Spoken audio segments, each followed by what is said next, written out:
Yeah, thank you. That's great. That's really great. And like CBT is really hard to know. In your view, what is one common challenge? So one common challenge is when the client comes to the therapy session and is very upset. Maybe something has just happened right before the therapy session. Maybe something in the previous session upset the patient and the patient didn't let you know about that. There could be so many reasons. Anyway, they come to the therapy session and they're very upset. And you try to check their mood, set an agenda, review their action plan, get an update, and they say to you, I don't want to talk about any of that.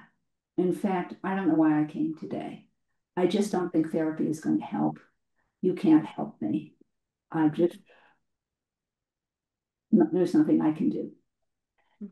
So when that happens, we say that the client is in the maladaptive mode. One of the great benefits of recovery-oriented cognitive therapy, which is an adaptation of CBT, I mentioned that my father developed along with Paul Grant, who is the director of recovery-oriented programs at the Beck Institute. One of the theoretical parts of recovery orientation is understanding that clients sometimes are in a maladaptive mode when they come to see you. And you can't really do very much work with them in that session until you move them at least toward the adaptive mode. When people are in an adaptive mode, their negative beliefs are fully activated and their more positive beliefs are completely deactivated. They make very negative predictions about almost anything, including therapy and whether therapy can help.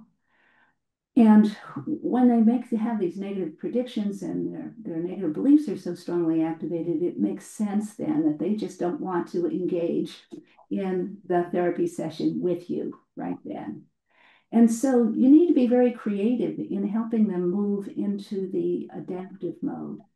And it's important whenever you do any technique is to give a rationale to the client and get their agreement. So I remember I said to one client, gee, it sounds like you're so incredibly depressed today. I'm sorry that your depression is so severe. And I think you're right that we shouldn't try to do kind of the standard approach that we've done in other sessions. Would it be okay if we did an experiment? Because I'd like to see whether if we shift your attention, that maybe you'll feel a little bit better. Would it be all right if we tried that? And usually if you say it in a very kind way, the patient will say, well, I don't think anything will help it. Okay. And then hopefully they'll agree with you. And then you have to use your knowledge about that patient to try to engage them in some way.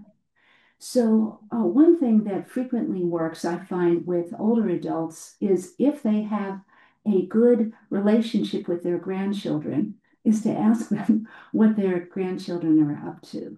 And when's a time in the last few years when they had the best time with their grandchildren? What was that like? And get them to really talk about it in great detail.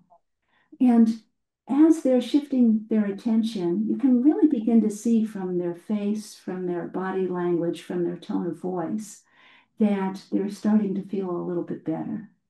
Other ways of doing it. I had a patient who was very creative.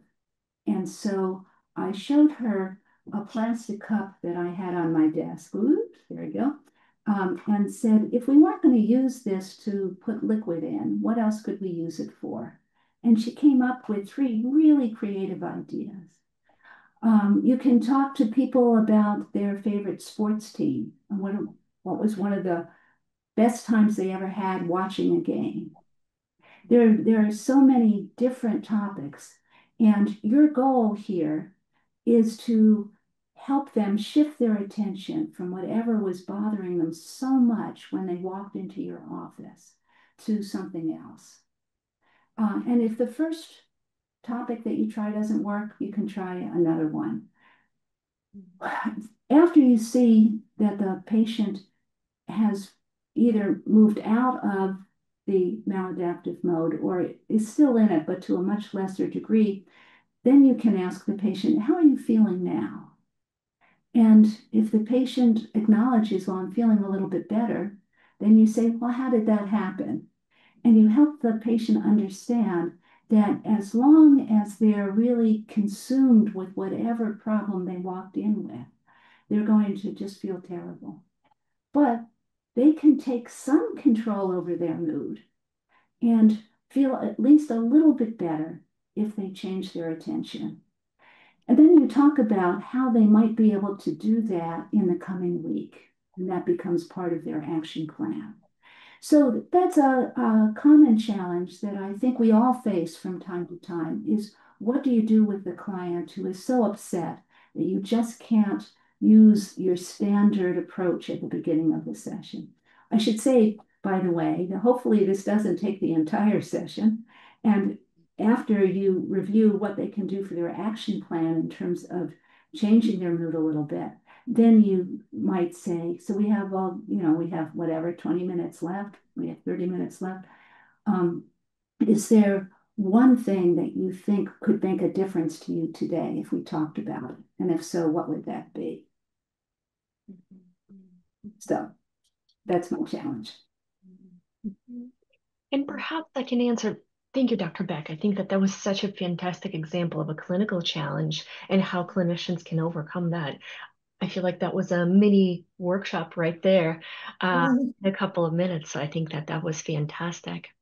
Let me perhaps answer your question from the training perspective, which probably is more appropriate considering my role of a director of CBT programs. For the past several years, I've worked with so many different CBT clinicians that come really from all the different places in the world. And there's one commonality that I do see, no matter what their level of experience is, no matter kind of where they're coming from. And that common challenge really comes down to a cognitive distortion of all or nothing. It seems that so many of our trainees say that I'm either going to try to do CBT and I'm going to try to do all of it, or I'm going to do none of it, right? And to those folks, I say that CBT really takes a long time to learn, and it takes an incredible amount of practice, right? So having patience with their skills, practicing elements of CBT, whether or not in therapeutic relationship, structure, trying a new CBT intervention and implementing that with a client, whatever you do, practice, practice, practice. And eventually, all of this is going to come together for you. But really not to come into the first session after a training and have that expectation that you're going to be able to do it all. That's going to do a disservice to you as a clinician and even to your client, right? So being patient with yourself, having this ongoing willingness to learn and consistently practicing will be probably one of the best ways to overcome this sort of common challenge that folks face. And in fact, getting our trainees to use the CBT techniques on themselves. Yes.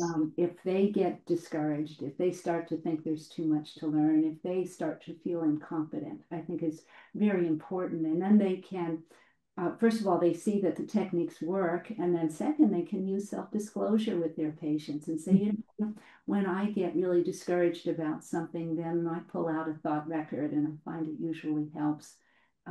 Is this something I can tell you more about? Because I think it might be helpful to you.